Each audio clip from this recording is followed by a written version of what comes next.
Hello guys, स्वागत है आप सभी का ऑनलाइन स्टडी एकेडमी में। दोस्तों, रोजगार और निर्माण का नया अंक प्रकाशित हो चुका है जो कि 18 से लेकर 24 अप्रैल 2022 तक का है। और इस वीडियो में हम इसी अंक का विश्लेषण करेंगे, देखेंगे क्या कुछ इंपॉर्टेंट रहा इस हफ्ते।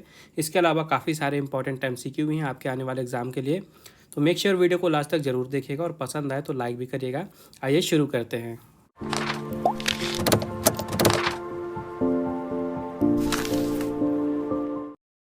तो देखिए, सबसे पहले यहाँ पे योजना है। सबसे पहले यहाँ पे देखिए, मुख्यमंत्री मेधावी विद्यार्थी योजना। मुख्यमंत्री मेधावी विद्यार्थी योजना मध्य प्रदेश में शुरू की गई है, जिसके तहत जो मध्य प्रदेश में विद्यार्थी हैं इनकी उच्च शिक्षा के लिए जो भी शुल्क होगा उसकी व्यवस्था राज्य सरकार के द्वारा की जाएगी। तो एक योजना ये हो गई मुख्यमंत्री मेधावी विद्यार्थी योजना। एक योजना का नाम और याद रखिएगा, मुख्यमंत्री उद्यम क्रांति योजना। ठीक है, ये दो योजनाओं के आपको नाम याद रखने हैं। मुख्यमंत्री मेधावी विद्यार्थी योजना जो कि हायर एजुकेशन के लिए लॉन्च की गई है, और मुख्यमंत्री उद्यम क्रांति योजना जिसे शुरू किया गया है जो मध्य प्रदेश में युवा हैं इनको कोई भी बिजनेस स्टार्ट करने के लिए इसके तहत 1 से लेकर 50 लाख रुपए तक का लोन दिया जाएगा सरकार की तरफ से। आगे यहाँ पे देखिए, जो मध्य प्रदेश के राज्यपाल हैं श्री मंगूभाई पटेल जी, इन्होंने मध्य प्रदेश के मुख्यमंत्री श्री शिवराज सिंह चौहान जी को चैंपियंस ऑफ चेंज अवार्ड से सम्मानित किया है। तो यहाँ से आपको 3 पॉइंट याद रखने हैं। सबसे पहले मध्य प्रदेश के राज्यपाल का नाम श्री मंगूभाई पटेल जी, इसके बाद मुख्यमंत्री श्री शिवराज सिंह चौहान जी, और ये जो अवार्ड दिया गया है अवार्ड का नाम याद रखिएगा, चैंपियंस ऑफ चेंज अवार्ड दिया गया है राज्यपाल जी के द्वारा मुख्यमंत्री जी को। और मध्य प्रदेश की कैपिटल तो आप सभी को पता है, भोपाल। ठीक है, तो किसी भी स्टेट से 3 स्टैटिक तो आपको याद ही होनी चाहिए कम से कम। एक तो वहाँ के गवर्नर यानी राज्यपाल का नाम, दूसरा मुख्यमंत्री का नाम, तीसरा कैपिटल का नाम। इसके बाद देखिए कुछ इंपॉर्टेंट पॉइंट्स और हैं। तो यहाँ पे हाल ही में डीआरडीओ यानी कि defence research and development organisation, जो भारत का रक्षा अनुसंधान एवं विकास संगठन है, इन्होंने एक मिसाइल सिस्टम का सफल परीक्षण किया है। और ये जो मिसाइल सिस्टम है जिसका सफल परीक्षण किया गया है, इसका नाम दिया गया है SFDR। ये याद रखिएगा, SFDR। SFDR क्या है? Solid fuel ducted ramjet. Solid fuel ducted ramjet, इसका शॉर्ट फॉर्म है SFDR। तो एग्जाम में आपसे क्वेश्चन में फुल फॉर्म भी पूछ सकता है। ठीक है, तो इसी मिसाइल सिस्टम का अभी हाल ही में सफल परीक्षण किया गया है DRD के द्वारा। और जो परीक्षण किया गया है ये कहाँ पे किया गया है? तो उड़ीसा के चांदीपुर में इसका सफल परीक्षण किया गया है। ये पॉइंट भी आपको याद रखना है। इसके बाद भारत की प्रमुख दवा कंपनी जो है कैडिला फार्मास्यूटिकल्स, इन्होंने रेबीज के खिलाफ दुनिया की पहली 3 डोज वाली वैक्सीन को विकसित किया है और हाल ही में से लॉन्च किया गया है। और क्योंकि ये दुनिया की पहली 3 डोज वाली नई वैक्सीन है रेबीज की, इसलिए काफ़ी ज़्यादा इम्पॉर्टेंट है। तो एक डोज की कीमत यहाँ पे 750 रुपये रखी गई है। और सबसे ज़्यादा इम्पॉर्टेंट है इस वैक्सीन का नाम। तो इस वैक्सीन का नाम याद रखिएगा, इसका नाम दिया गया है थर्बीस। ठीक है, ये जो आप ग्रीन बॉक्स के अंदर देख रहे हैं थर्बीस, ये इस वैक्सीन का नाम दिया गया है, इसको आपको याद रखना है। इसके बाद देखिए, डीआरडीओ ने एक हाल ही में मिसाइल सिस्टम का सफल परीक्षण किया है। तो इसमें आपको मिसाइल का नाम याद रखना है। तो जिस मिसाइल का सफल परीक्षण किया गया है इसका नाम है हेलिना। ठीक है, तो एक्चुअली में जो पहले हेलीकॉप्टर से लॉन्च की जाने वाली मिसाइल थी जिसका नाम नाग था। ठीक है, तो इस नाग मिसाइल का रेंज बढ़ाया गया है और रेंज बढ़ाने के बाद इसका नया नाम दिया गया है ध्रुवास्त्र हेलिना। ठीक है, ध्रुवास्त्र हेलिना, ये आपको नया नाम याद रखना है।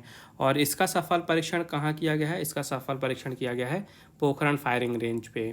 तो ये 3 पॉइंट आपको याद रखने हैं यहाँ से।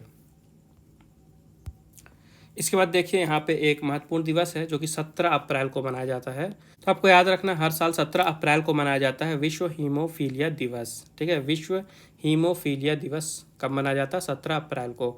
अब ये हीमोफीलिया क्या है? तो देखिए, जब भी किसी इंसान को चोट लगती है तो वहाँ से खून निकलता है, थोड़े समय बाद खून अपने आप बंद हो जाता है। लेकिन जिनको हीमोफीलिया होता है, जो इससे ग्रसित होते हैं, उनका खून चोट लगने से अगर उनको खून निकलता है तो अपने आप बंद नहीं होता है। ठीक है, तो ऐसी बीमारी जिसमें खून का बहना बंद नहीं होता अपने आप, इसको हीमोफीलिया कहा जाता है। और इसी के बारे में लोगों को जागरूक करने के लिए कि हीमोफीलिया क्या होता है, कैसे होता है, इसके सिम्टम्स क्या है, किस तरह से इससे बचाव करना है, इसका इलाज कैसे करना है, इन्हीं सब चीज़ों के बारे में जागरूक करने के लिए हर साल 17 अप्रैल को ये दिन मनाया जाता है। इसके अलावा इस साल की आपको थीम रखनी है याद। तो 2022 के लिए इसकी थीम रखी गई है access for all partnership policy progress. Access for all partnership policy progress, ये 2022 की थीम है। और थीम काफ़ी ज़्यादा इंपॉर्टेंट होती है, कई बार एग्जाम में थीम भी डायरेक्ट पूछ लेता है। तो अब बात आती है 17 अप्रैल ही क्यों चुना गया। तो 17 अप्रैल को बर्थडे होता है फ्रैंक स्नाबेल का। ठीक है, 17 अप्रैल को बर्थडे होता है फ्रैंक स्नैबल्स का, और ये संस्थापक थे वर्ल्ड फेडरेशन हीमोफीलिया के। तो इन्हीं के जन्म दिवस में इनको सम्मान देने के लिए हर साल 17 अप्रैल को ये दिन मनाया जाता है। ठीक है, तो जो WFH है यानी कि वर्ल्ड फेडरेशन हीमोफीलिया, इसकी स्थापना की गई थी 17 अप्रैल 1989। ये डेट आपको याद रखनी है। इसके बाद देखिए यहाँ पे एक अभियान है जिसका नाम दिया गया है जल अभिषेक अभियान। तो मध्य प्रदेश में ये जल अभिषेक अभियान चलाया जा रहा है। तो इस अभियान के तहत होगा क्या, तो ये जो अभियान है एक्चुअली में ये जो हमारा पानी है, वाटर है, इसके कंजर्वेशन यानी कि इसके संरक्षण के लिए चलाया जा रहा है। इसके तहत जो प्रधानमंत्री नरेंद्र मोदी जी ने संकल्प लिया था कि इस वर्ष प्रदेश में लगभग 5,000 से भी अधिक अमृत सरोवर बनाए जाएंगे। तो इसी जल अभिषेक के अभियान में इसको किया जाएगा, और इसका जो कार्य है ये जून या फिर अगले वर्ष मार्च तक पूरा हो जाएगा।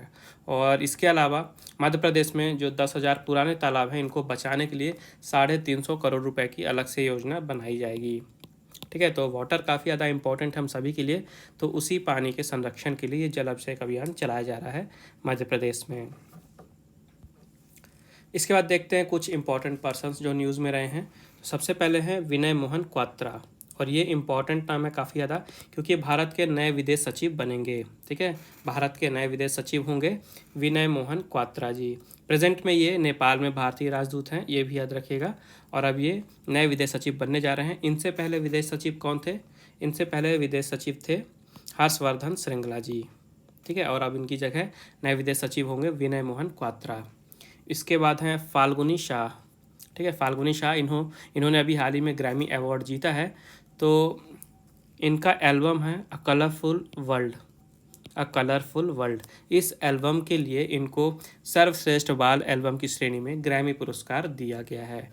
तो इनका आपको नाम याद रखना है, और इनका जो एल्बम है एल्बम का भी नाम आपको याद रखना है। इसके बाद मेघालय का एक छोटा सा ब्रिज है जिसे लिविंग ब्रिज कहा जाता है।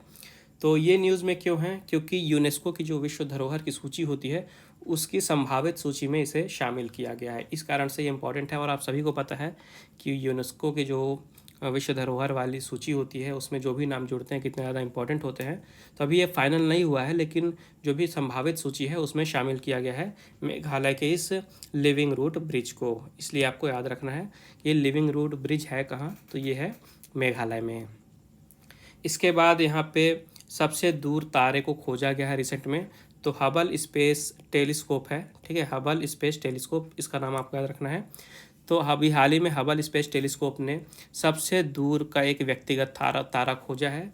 तो वो जो तारा है वहाँ से प्रकाश को हमारी पृथ्वी तक पहुँचने के लिए 12.9 अरब वर्ष का समय लगेगा, ये इन्फॉर्मेशन दी गई है। तो आप समझ ही सकते हैं कितना दूर होगा अगर वहाँ से लाइट को पृथ्वी तक पहुँचने के लिए 12.9 अरब वर्ष का समय लग रहा है। ठीक है, इसके अलावा ये जो तारा है जो सबसे दूर का व्यक्तिगत तारा माना जा रहा है, इसका नाम एक दिया गया है, आपको इसका नाम याद रखना है। इसका नाम दिया गया है एरेंडेल। ठीक है, इस तारे का नाम दिया गया है एरेंडेल, जिसका हिंदी मतलब होता है सुबह का तारा। तो सबसे ज़्यादा इंपॉर्टेंट नहीं है तारे का नाम। इसके बाद यहाँ पे ब्लू ओरिजिन की न्यूज़ है। तो इन्होंने अभी हाल ही में 2022 का पहला स्पेस टूरिज्म मिशन लॉन्च किया है, और इस मिशन के तहत इन्होंने 6 पर्यटकों को स्पेस में भेजा है। ठीक है, ब्लू ओरिजिन, आपको इनका नाम याद रखना है, कंपनी का नाम याद रखना है। इसके बाद यहाँ पे अंतर्राष्ट्रीय शतरंज ओलंपियाड है। तो इसकी जो आधिकारिक मेज़बानी थी अभी हाल ही में भारत को दे दी गई है। तो जो शतरंज की गवर्निंग बॉडी है अंतर्राष्ट्रीय शतरंज महासंघ यानी कि FIDE, इन्होंने आधिकारिक तौर पे अब भारत को अंतर्राष्ट्रीय शतरंज ओलंपियाड के लिए, जो कि 28 जुलाई से 10 अगस्त तक होगा, उसके लिए भारत को मेज़बानी दे दी है। और ये जो टूर्नामेंट है ये तमिलनाडु के चेन्नई पे होगा। और यहाँ से आपको 2 नाम याद रखने हैं। सबसे पहले तो जो FIDE है, यहाँ के जो अध्यक्ष हैं इनका नाम ये है अकार्डी वोंकोविच। इसके बाद अखिल भारतीय शतरंज महासंघ के जो अध्यक्ष हैं ये हैं डॉक्टर संजय कपूर। तो ये 2 पर्सन्स के आपको नाम एडिशनल यहाँ पे याद रखने हैं। इसके बाद रूस की न्यूज़ है। तो कोरोना के खिलाफ जो रूस ने अपनी वैक्सीन बनाई थी स्पुतनिक, हाल ही में इसका नोजल वर्जन लॉन्च किया गया है और रूस पूरे विश्व भर में पहला देश बन गया है जिन्होंने कोविड के लिए नोजल वैक्सीन बनाई है। तो आपको ये याद रखना है। क्वेश्चन पूछ सकता है कि अभी हाल ही में कौन सा विश्व का पहला देश बना है जिन्होंने कोविड की पहली नोजल वैक्सीन बनाई है, तो आपका आंसर हो जाएगा रूस। इसके बाद यहाँ पे GS लक्ष्मी हैं। इनका नाम क्यों इम्पोर्टेंट है? ये एक मैच रेफरी हैं और हाल ही में जो महिला विश्व कप हुआ था, तो जो फाइनल मैच हुआ था क्राइस्ट चर्च में, तो ऑस्ट्रेलिया और इंग्लैंड के बीच में ये फाइनल मैच हुआ था और इसी मैच में ये भारत की GS लक्ष्मी को रेफरी बनाया गया था, इस कारण से ये न्यूज़ में है। और आप सभी को मैंने पिछले वीडियो में बताया था कि 2022 का जो महिला विश्व कप हुआ है, तो ऑस्ट्रेलिया ने इंग्लैंड को हरा के इस साल का टूर्नामेंट जीत लिया। इस साल के विजेता हैं ऑस्ट्रेलिया। इसके अलावा ये भी याद रखिएगा कि ये जो GS लक्ष्मी जी हैं, ये ICC international panel of match referee में पहली महिला सदस्य बनी थी, इसलिए इनका नाम और भी ज़्यादा इम्पोर्टेंट हो जाता है। आगे देखते हैं, यहाँ पे एक पेंटिंग है जो कि मैसूर के शासक थे हैदर अली और उनके बेटे टीपू सुल्तान की 1780 में ईस्ट इंडिया कंपनी पर जो विजय हुई थी उसको दर्शाने वाली पेंटिंग है।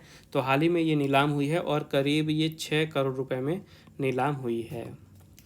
इसके बाद मंगल ग्रह की न्यूज़ है। तो वैज्ञानिकों ने बताया है, नासा के जो वैज्ञानिक हैं उन्होंने बताया है कि मंगल ग्रह पे ध्वनि की अलग अलग गति पाई गई हैं। ठीक है, तो पृथ्वी में क्या है, हर एक जगह जो ध्वनि की गति है वो हर जगह समान है, सेम है, यानी कि 767 माइल्स पर आवर, यानी कि 343 मीटर प्रति सेकंड की गति से ध्वनि आमतौर पे चलती है पृथ्वी पे। लेकिन रिसर्च में पाया गया कि जो मंगल ग्रह है यहाँ पे अलग अलग गति से ध्वनि की पाई गई हैं, जो ध्वनि होती है उसकी अलग अलग गति पाई गई है। तो मंगल ग्रह पे 537 मील प्रति घंटे की स्पीड पाई गई है ध्वनि की, यानी कि लगभग 240 मीटर पर सेकंड की स्पीड से वहाँ पे साउंड ट्रेवल करता है मंगल पे। इसके बाद यहाँ पे दो नाम हैं, कल्पना कोटागल और विनय सिंह। तो अमेरिका के राष्ट्रपति जो बाइडन जी हैं, इन्होंने भारतवंशी कल्पना कोटागल को समान रोजगार अवसर आयोग नियुक्त किया है और इनके अलावा विनय सिंह को आवासीय विभाग के मुख्य वित्त अधिकारी के पद पर नामित किया है। तो दो नाम याद रखने हैं, कल्पना कोटागल और विनय सिंह। इसके बाद यहाँ पे ये काफ़ी ज़्यादा इंपॉर्टेंट क्वेश्चन है। अवार्ड सेक्टर में बात करते हैं तो प्रोफेसर रामदरस मिश्रा जी हैं। ठीक है, प्रोफेसर रामदरस मिश्रा जी, इनको 31वें सरस्वती सम्मान के लिए चुना गया है, यानी कि 2021 का जो सरस्वती सम्मान है ये दिया जाएगा प्रोफेसर रामदरस मिश्रा जी को। तो ये नाम आपको याद रखना है। इसके बाद ये पुरस्कार इन्हें दिया क्यों जा रहा है, तो इनकी एक कविता का संग्रह है जिसका नाम है, टाइटल है मैं तो यहाँ हूँ। ठीक है, मैं तो यहाँ हूँ, ये इनके कविता का टाइटल है। इसी कविता के संग्रह के लिए इन्हें ये पुरस्कार दिया जा रहा है। तो आपको नाम भी याद रखना है, प्रोफेसर रामदरस मिश्र, और जो कविताओं का संग्रह है मैं तो यहाँ हूँ, ये भी याद रखिएगा। इसके बाद यहाँ पे पीटर रैबिट है जो कि एक पुराना कार्टून था और इस कार्टून के 120 साल पूरे हो गए हैं और इसी की सालगिरह पे जो ब्रिटेन की रॉयल मिंट हैं इन्होंने 5 पाउंड का एक सिक्का जारी किया है जो कि गोल्ड और सिल्वर दोनों ही वेरिएंट पे अवेलेबल होगा। तो इसी कारण से न्यूज़ पे दिखाया गया और इसकी जो नीलामी है, जो कीमत तय की गई है, ये है लगभग 2,48,000 रुपये। ठीक है, जो गोल्ड कॉइन होगा इसकी कीमत रखी गई है 2,48,000 रुपये। इसके बाद स्मृति शेष में बात कर लेते हैं। तो हिंदी सिनेमा की प्रसिद्ध गीतकार थी माया गोविंद। ठीक है, माया गोविंद, हाल ही में इनका 82 वर्ष की उम्र में मुंबई में निधन हुआ है। माया गोविंद हिंदी सिनेमा की प्रसिद्ध गीतकार थी ये। अब आते हैं कुछ इंपॉर्टेंट MCQ पे। तो सबसे पहले देखिए यहाँ पे खेल के कुछ क्वेश्चन दिए हैं। तो हमारा पहला क्वेश्चन है, किस बल्लेबाज के नाम रणजी ट्रॉफी में सबसे ज़्यादा रन बनाने का रिकॉर्ड है? तो ये हैं वसीम जाफ़र। इसके बाद टोक्यो ओलंपिक 2020 में किस देश ने रग्बी सेवन्स में पुरुष वर्ग का स्वर्ण पदक जीता है? तो इसका राइट आंसर हो जाएगा फिजी। नेक्स्ट है, इस वर्ष किस देश ने AFC महिला एशिया कप का खिताब जीता है? तो इसका राइट आंसर हो जाएगा चीन। फिर है, para Olympic champion Devendra Jhajharia किस खेल के खिलाड़ी हैं? तो इसका राइट आंसर हो जाएगा भाला फेंक। फिर है, इनमें से कौन सा खिलाड़ी भारत के लिए फुटबॉल नहीं खेलता है? तो भारत के लिए फुटबॉल नहीं खेलते हैं अभिषेक बनर्जी। इसके अलावा सुभाषिस बोस, अनिरुद्ध थापा और रहीम अली ये खेलते हैं। अगला क्वेश्चन है, भारत ने कितने बार सुल्तान अजलान शाह कप जीता है? तो इसका राइट आंसर हो जाएगा 5 बार। अगला क्वेश्चन है, इस वर्ष अर्जेंटीना ओपन टेनिस टूर्नामेंट पुरुष एकल वर्ग में चैंपियन कौन बने हैं? तो यहाँ पे बने हैं चैंपियन कैस्पर रूड। फिर है, सीमा पुनिया ने किस वर्ष एशियन गेम्स में स्वर्ण पदक जीता था? तो इसका राइट आंसर हो जाएगा वर्ष 2014 में।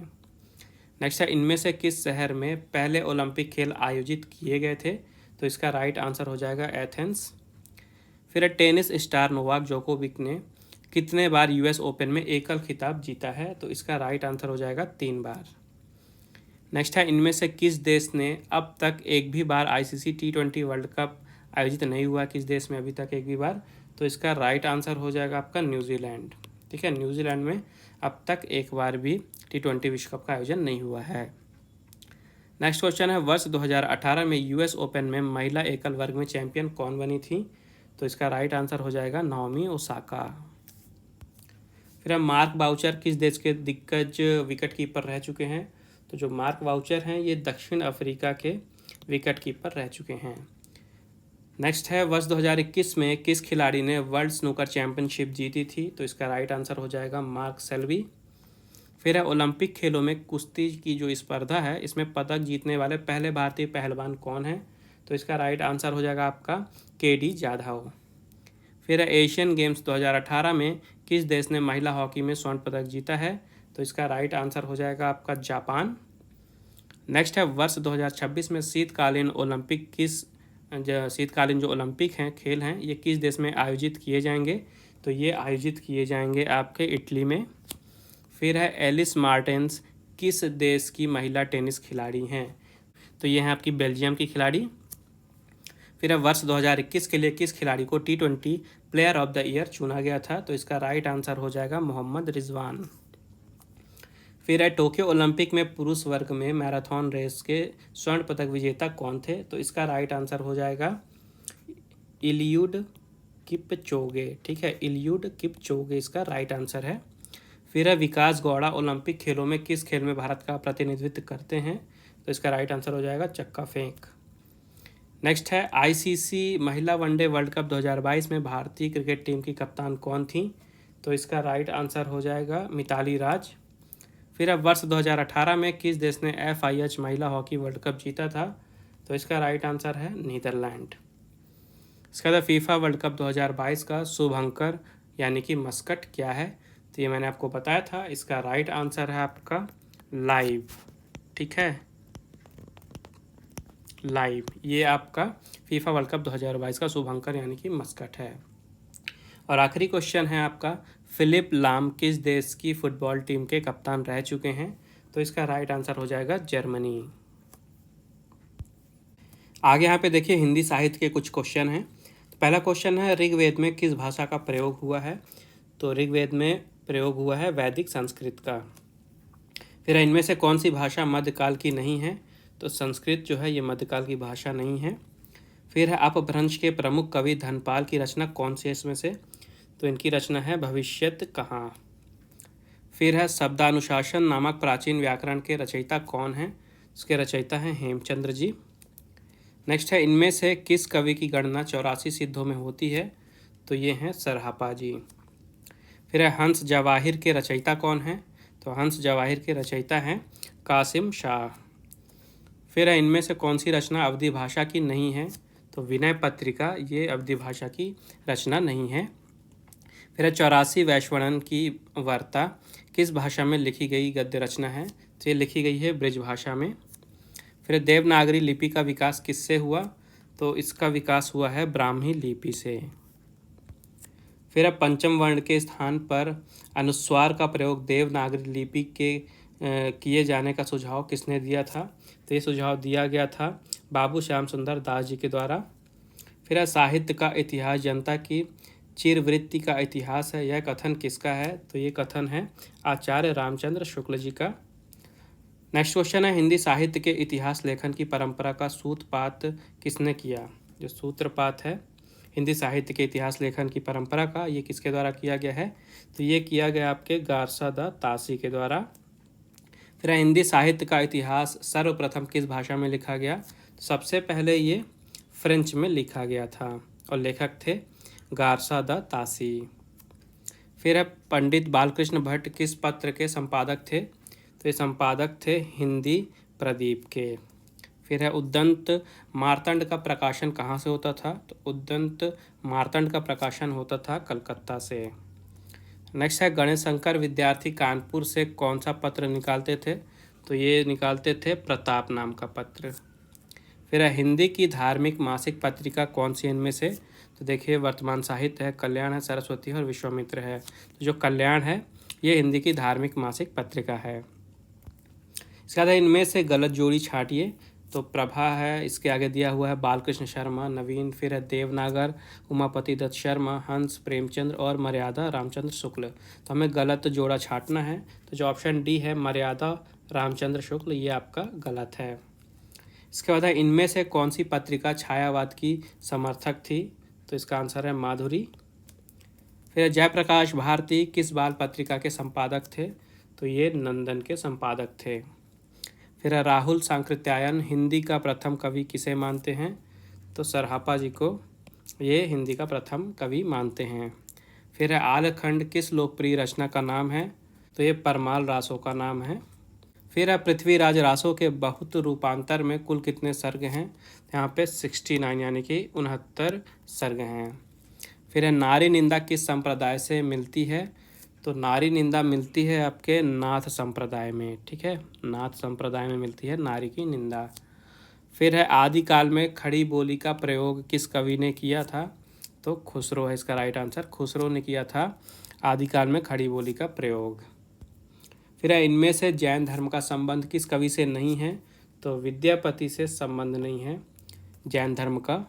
फिर है इनमें से कौन सा ग्रंथ शिलाओं पर लिखा है?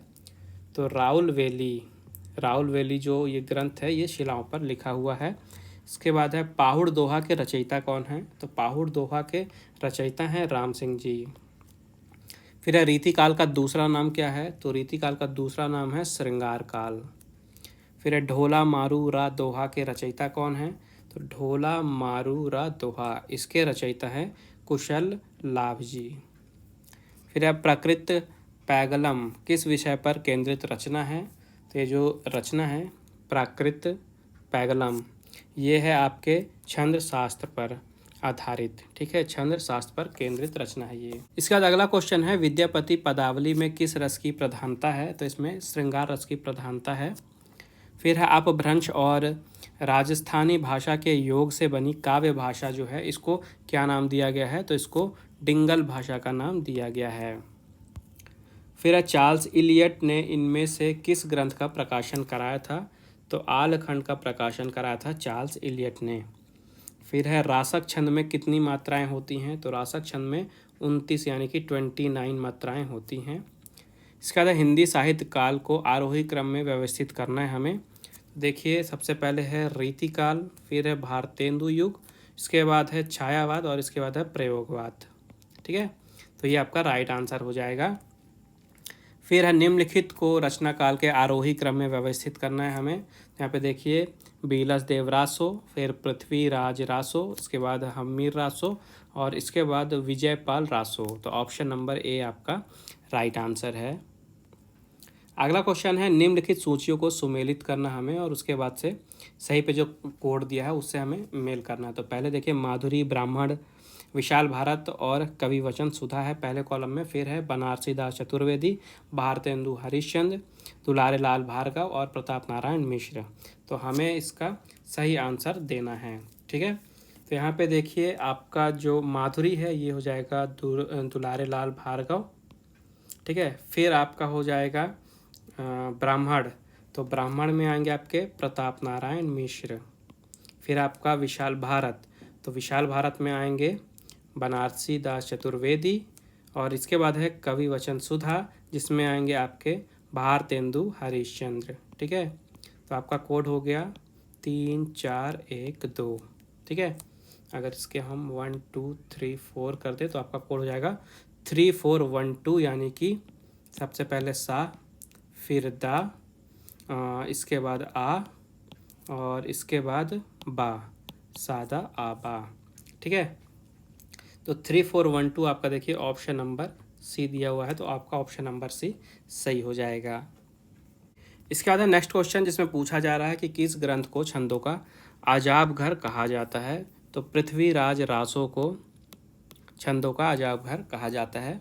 इसके बाद इनमें से कौन सा ग्रंथ वीर रस प्रधान न होकर श्रृंगार प्रधान ग्रंथ है? तो इसमें जो बीसल देव रासो है ये आपका वीर रस प्रधान न होकर श्रृंगार रस प्रधान ग्रंथ है। इसके बाद इनमें से कौन सा नाम आदिकाल के लिए नहीं दिया गया है? तो संधि काल का जो नाम है ये आदिकाल के लिए नहीं दिया गया है।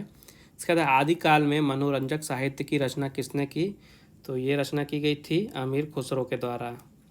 फिर है रामकमल प्रकाशन की कौन सी पत्रिका डॉक्टर नामवर सिंह के संपादन में प्रकाशित हुई थी? तो ये रचना थी आलोचना नाम की। फिर है गोरखबानी के संपादक कौन हैं? तो गोरखबानी के संपादक हैं पीताम्बर दत्त बड़त्वाल जी। ठीक है, पीताम्बर दत्त बड़त्वाल। इसके बाद देखिए मध्य प्रदेश बजट जो कि 2022-23 का था, जिसके लिए मैंने आपको वीडियो में भी बताया था, इससे रिलेटेड कुछ क्वेश्चन हैं।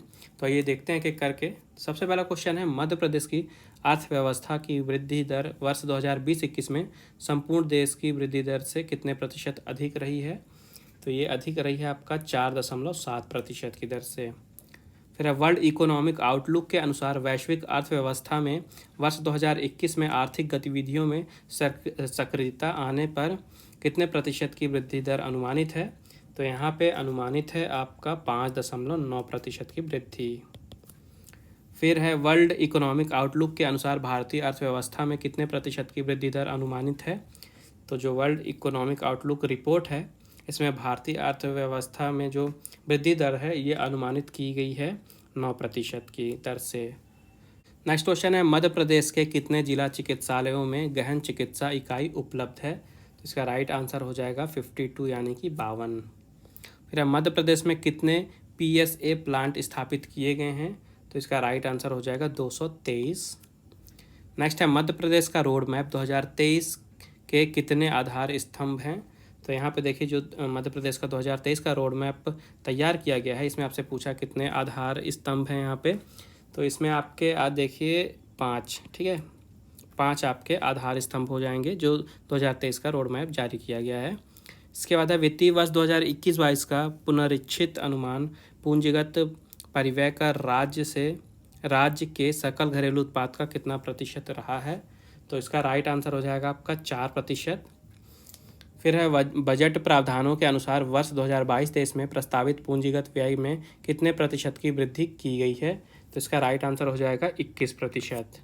ठीक है, इसके बाद देखिए भारत सरकार की विशेष केंद्रीय सहायता योजना के अंतर्गत पूंजीगत कार्यों के लिए वर्ष 2022-23 में कितनी राशि का प्रावधान मध्य प्रदेश के लिए किया गया है? तो इसका राइट आंसर हो जाएगा 1 लाख करोड़ रुपए। फिर अब वर्ष 2021-22 में प्रदेश में लोक निर्माण विभाग द्वारा कितने बृहद पुल एवं रेलवे ओवरब्रिज पूर्ण किए गए हैं? तो इसका राइट आंसर हो जाएगा 21 यानी कि 21। अगला क्वेश्चन है आगामी वित्तीय वर्ष में लोक निर्माण विभाग द्वारा कितने नवीन पुलों का निर्माण प्रस्तावित है? तो इसका राइट आंसर हो जाएगा 88। फिर है वित्तीय वर्ष 2022-23 के बजट प्रस्ताव में कितने हजार किलोमीटर की नवीन सड़कें बनाना प्रस्तावित है? तो इसका राइट आंसर हो जाएगा आपका 3। ठीक है, फिर 2022-23 के बजट में निम्न नवीन कंपनियों का निर्माण प्रस्तावित है। तो 4 ऑप्शन दिए गए हैं, आपको बताना है कौन सा इसका राइट आंसर है।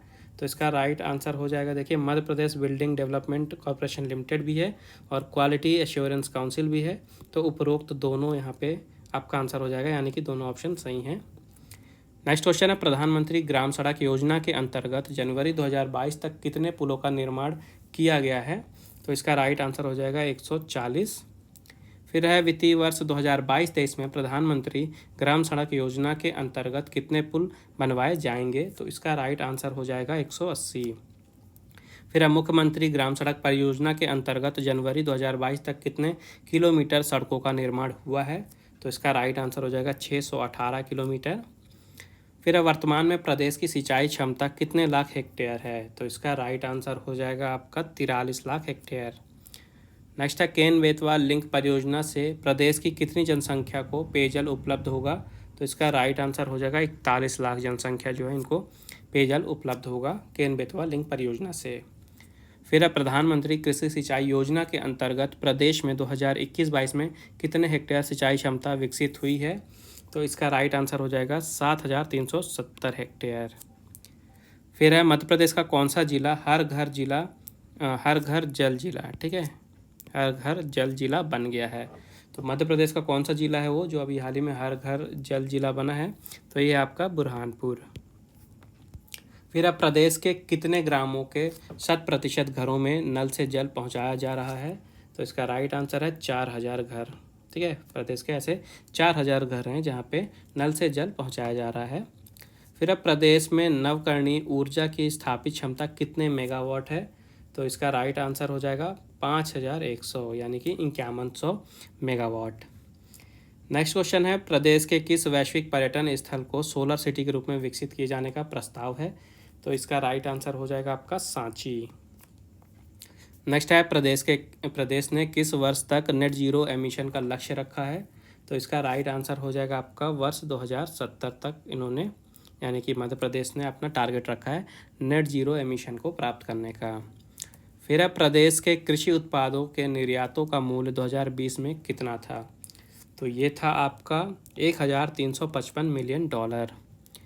नेक्स्ट है, मुख्यमंत्री राशन आपके द्वार योजना के अंतर्गत कितने जनजाति विकास खंडों में राशन सामग्री का परिवहन कर हितग्राहियों तक राशन वितरण की व्यवस्था की जा रही है? तो इसका राइट आंसर हो जाएगा 89। नेक्स्ट क्वेश्चन है, एक जिला एक उत्पाद योजना के अंतर्गत श्योपुर को किस उत्पाद के लिए चुना गया है? ठीक है, जो श्योपुर है तो एक जिला एक उत्पाद जो योजना था इसके तहत श्योपुर को किस उत्पाद के लिए चुना गया है? तो श्योपुर को चुना गया है अमरूद के लिए। फिर है, कुल दुग्ध उत्पादन में मध्य प्रदेश का देश में कौन सा स्थान है?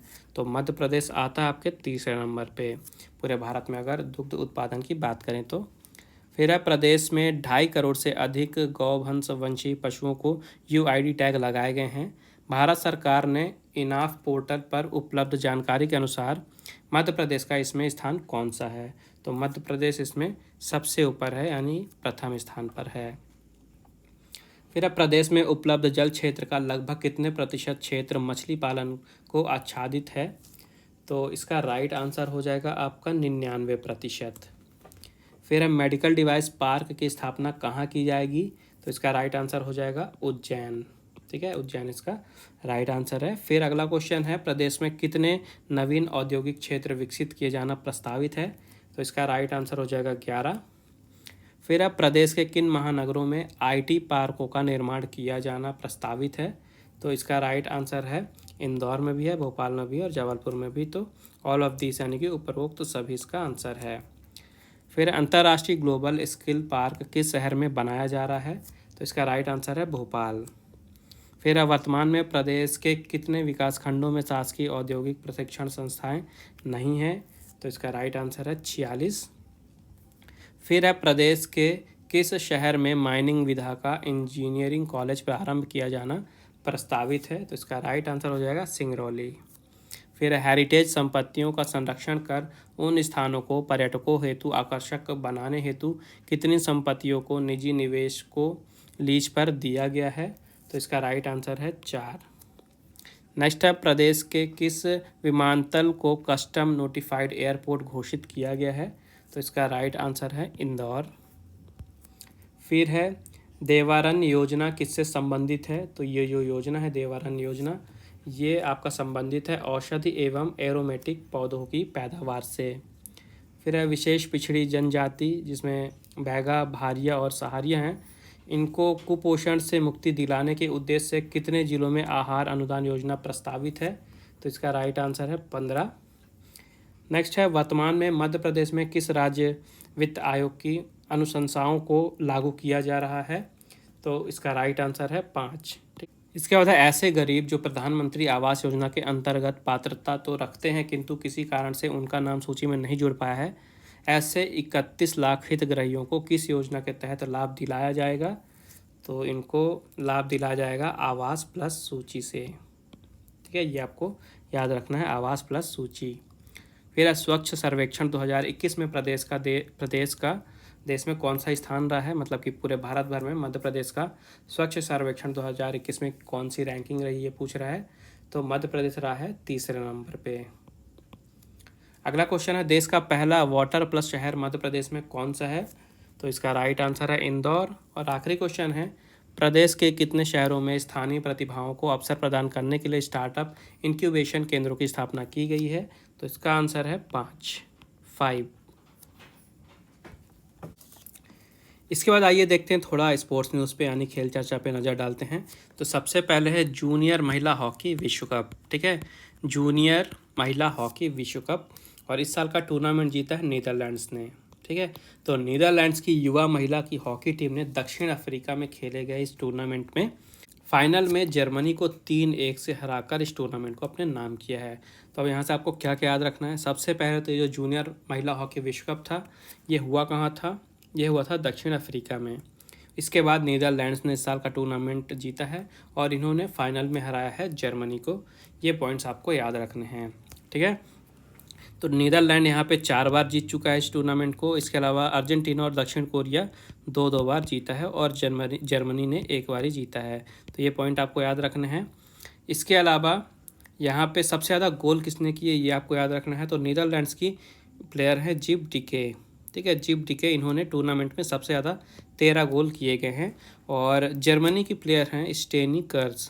ठीक है, स्टेनी कर्ज, इनको टूर्नामेंट की सर्वश्रेष्ठ खिलाड़ी चुना गया है, यानी कि प्लेयर ऑफ द टूर्नामेंट चुना गया है। तो ये आपको नाम याद रखने हैं। और अगर भारत की तरफ से बात करते हैं तो सबसे ज़्यादा गोल किए हैं मुमताज़ खान ने। ठीक है, मुमताज़ खान ने इस टूर्नामेंट में टोटल 8 गोल किए हैं, जो कि भारत की तरफ से सबसे ज़्यादा हैं। इसके बाद यहाँ पे देखिए अमेरिका के रेली ओपेल्का हैं। ठीक है, रेली ओपेल्का, ये टेनिस प्लेयर हैं और इन्होंने हाल ही में क्ले कोर्ट टेनिस चैम्पियनशिप का खिताब जीता है अमेरिका में।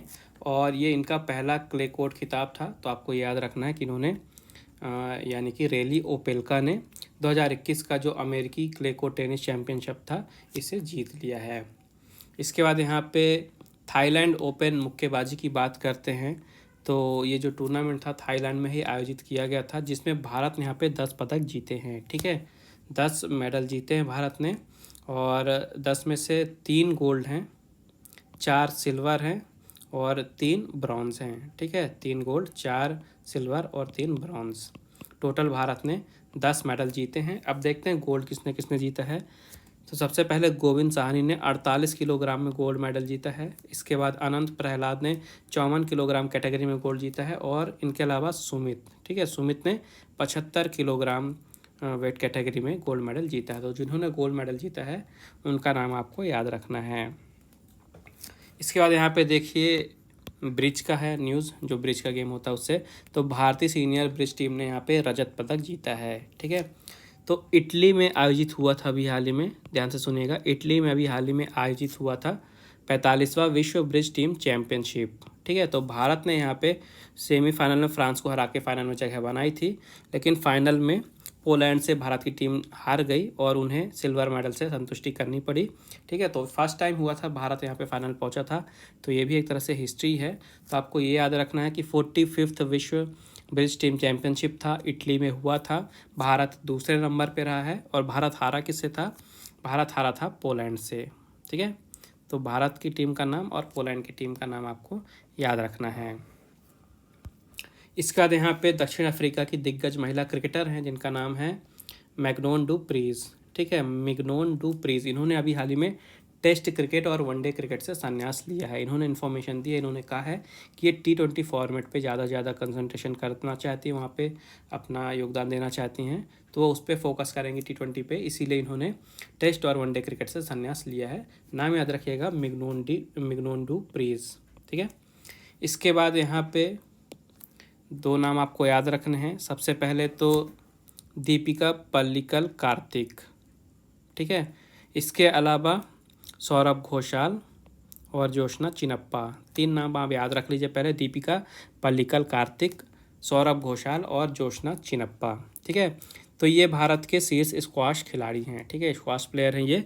तो अभी हाल ही में WSF चैम्पियनशिप हुई थी, स्क्वाश चैम्पियनशिप, जहाँ पे मिश्रित युगल में बात करते हैं तो दीपिका पल्लिकल कार्तिक ने सौरभ घोषाल के साथ मिलके यहाँ पे गोल्ड मेडल जीता है। इसके अलावा महिला युगल कैटेगरी में बात करें तो यहाँ पे दीपिका पालिकल कार्तिक ने जोशना चिनप्पा के साथ मिलके गोल्ड मेडल जीता है। ठीक है, तो दीपिका पालिकल कार्तिक ने इस टूर्नामेंट में टोटल 2 गोल्ड जीते हैं। इसके बाद यहाँ पे आईसीसी का जो अवार्ड है, ICC player of the month का, ठीक है, प्लेयर ऑफ द मंथ का जो अवार्ड है, जो कि अभी हाल ही में घोषित किया गया, कौन से महीने के लिए, मार्च के लिए। ठीक है, तो ये अवार्ड दिया किसे गया है, तो पुरुषों में बात करते हैं तो पाकिस्तान के बाबर आजम को चुना गया है मार्च 2022 के लिए ICC player of the month. और महिला वर्ग में बात करते हैं तो ऑस्ट्रेलिया की रेशल हेंस को चुना गया है मार्च के लिए ICC player of the month. ठीक है, पुरुषों में पाकिस्तान के बाबर आजम और महिलाओं में ऑस्ट्रेलिया की रेशल हेंस, ये 2 नाम आपको याद रखने हैं। फिर यहाँ पे F1 यानी कि फार्मूला 1 की जो रेस होती है, तो अभी हाल ही में इसकी लेटेस्ट रेस हुई जो कि ऑस्ट्रेलिया में होती है, ऑस्ट्रेलिया ग्रैंड प्रिक्स। ठीक है, तो इसे जीता है चार्ल्स लेक्लर्क ने। ठीक है, चार्ल्स लेक्लर्क ने जीती है इस साल की ऑस्ट्रेलियन ग्रैंड प्रिक्स, और ये मोनाको के रेसर हैं। ये नाम भी आप याद रखिएगा, इनके कंट्री का नाम भी आप याद रखिएगा। इसके बाद यहाँ पे कोरिया ओपन की बात करते हैं। कोरिया ओपन क्या है, ये बैडमिंटन का चैम्पियनशिप है। ठीक है, बैडमिंटन का टूर्नामेंट है। तो पुरुषों में बात करते हैं तो चाइना के युवा शटलर हैं वेंग होंगयांग। ठीक है, वेंग होंगयांग, इन्होंने इस टूर्नामेंट को अपने नाम किया है। इस बैडमिंटन टूर्नामेंट को इन्होंने जीता है, कोरिया ओपन को। और वहीं बात करते हैं महिलाओं के एकल वर्ग में, तो महिलाओं में जीती हैं यहाँ पे आन से यंग। ठीक है, आन से यंग, इन्होंने फाइनल में हराया था पोर्नपावी चोंचू वांग को। ठीक है, तो पुरुषों में बात करते हैं तो चाइना के वेंग होंगयांग, और महिलाओं में बात करते हैं तो दक्षिण कोरिया की खिलाड़ी हैं ये जो जीती हैं आन से यंग। तो ये 2 नाम आपको याद रखने हैं, होंगयांग और आन से यंग। इसके बाद कुछ सामयिकी देखते हैं तो यहाँ पे भारत और अमेरिका की वर्चुअल समिट हुई थी प्रधानमंत्री नरेंद्र मोदी जी के बीच में और जो अमेरिका के राष्ट्रपति हैं जो बाइडन जी के बीच में। तो हाल ही में ये वर्चुअल बैठक हुई थी जहाँ पे दोनों देशों ने अपने बीच में जो भारत और अमेरिका के बीच में सहयोग है, संबंध है, इनको और भी बेहतर किस तरह बनाया जा सकता है अलग अलग क्षेत्र में, जैसे कि कोविड-19 महामारी, वैश्विक आर्थिक सुधार, जलवायु कार्रवाई, दक्षिण एशिया और भारत प्रशांत क्षेत्र में घटनाक्रम, ये सब जो अभी रिसेंट में चल रहे हैं। और इसके अलावा जो रसिया और यूक्रेन के बीच में जो कॉन्फ्लिक्ट चल रहा है, तो इन सब चीज़ों पे डिस्कशन किया गया। इसके अलावा जो भारत और अमेरिका के बीच में कोऑपरेशन चल रहा है, सहयोग चल रहा है, इसे और भी किस तरह से बढ़ाया जा सकता है, ये सब डिस्कस किया गया। तो इसी बारे में अभी हाल ही में वर्चुअल समिट हुई थी। तो यहाँ से आपको क्या याद रखना है, सबसे पहले अमेरिका के राष्ट्रपति जो बाइडन, ठीक है, जोसेफ आर बाइडन जिनका पूरा नाम है। इसके अलावा अमेरिका की कैपिटल वाशिंगटन डीसी, ठीक है, वाशिंगटन डीसी। इसके अलावा करेंसी तो आपको पता ही होगा, यूएस डॉलर। और एक नाम काफ़ी ज़्यादा इम्पोर्टेंट है, ये हैं कमला हैरिस। ठीक है, कमला हैरिस, ये नाम काफ़ी ज़्यादा इम्पोर्टेंट है। क्यों इम्पोर्टेंट है, क्योंकि ये अमेरिका की पहली महिला वाइस प्रेसिडेंट बनी थी, अमेरिका की पहली महिला वाइस प्रेसिडेंट बनी थी। इसके अलावा पहली एशियन वुमेन थी इस पद पे जाने वाली, और पहली अफ्रीकन अमेरिकन वुमेन भी थी, यानी कि श्वेत महिला भी थी इस पद पे जाने वाली। तो हर तरह से ये नाम काफ़ी ज़्यादा इंपॉर्टेंट है, ये नाम जरूर याद रखिएगा कमला हैरिस का। इसके बाद यहाँ पे पाकिस्तान से न्यूज़ है, तो पाकिस्तान के अभी हाल ही में 23वें प्रधानमंत्री बने हैं शहबाज शरीफ। ठीक है, इन्होंने 23वें प्रधानमंत्री के रूप में अभी हाल ही में शपथ ली है शहबाज शरीफ ने, ये पाकिस्तान के नए प्रधानमंत्री बन गए हैं। तो पाकिस्तान से क्या याद रखिएगा, पाकिस्तान के प्रधानमंत्री बने शहबाज शरीफ। दूसरा राष्ट्रपति कौन है, तो राष्ट्रपति हैं आरिफ अलवी, पाकिस्तान के राष्ट्रपति हैं आरिफ अलवी। कैपिटल क्या है, कैपिटल है इस्लामाबाद। ठीक है, और करेंसी क्या है, करेंसी है पाकिस्तानी रुपी। ठीक है, करेंसी है पाकिस्तानी रुपी। तो ये स्टैटिक पॉइंट आपको याद रखने हैं। इसके बाद आबू धाबी से न्यूज़ है, ठीक है। तो संयुक्त अरब अमीरात की जो राजधानी आप सभी को पता है, अबू धाबी, इन्होंने घोषणा किया है कि वहाँ पे 1 जून से जो एकल उपयोग वाली प्लास्टिक है इन पे प्रतिबंध लगा दिया जाएगा पूरी तरह से। ठीक है। ऐसा क्यों किया जा रहा है? क्योंकि वहाँ पे जो कार्बन उत्सर्जन हो रहा है उसकी कटौती का जो उन्होंने लक्ष्य रखा है, तो उस लक्ष्य को पूरा करने के लिए, कार्बन उत्सर्जन की जो कटौती का लक्ष्य रखा गया उसको पूरा करने के लिए ये कदम उठाया गया है। और अब से 1 जून से अबू धाबी में एकल उपयोग वाली प्लास्टिक पे रोक लगा दी जाएगी। तो आज का अंक यहीं समाप्त करते हैं। आई होप आपको वीडियो पसंद आई होगी। अगर आपको वीडियो यूज़फुल लगे तो मेक श्योर लाइक ज़रूर करिएगा, ज़्यादा से ज़्यादा शेयर कीजिए दोस्तों के साथ, और चैनल को सब्सक्राइब करके बेल आइकन ज़रूर दबा दीजिएगा, ताकि ऐसे ही इंपॉर्टेंट वीडियो जैसे ही फ्यूचर में आते रहें तो आपको तुरंत नोटिफिकेशन मिल जाए।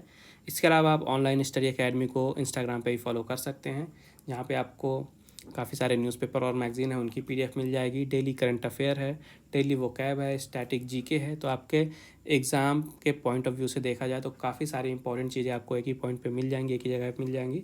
तो आप टेलीग्राम पे ज्वाइन कर सकते हैं। टेलीग्राम चैनल की लिंक आपको इस वीडियो की डिस्क्रिप्शन में मिल जाएगी, तो मेक श्योर वहाँ से ज्वाइन कर लीजिएगा। बाकी मिलेंगे अगले अंक के प्रकाशन के बाद नेक्स्ट वीडियो में। तब तक के लिए take care and thank you guys.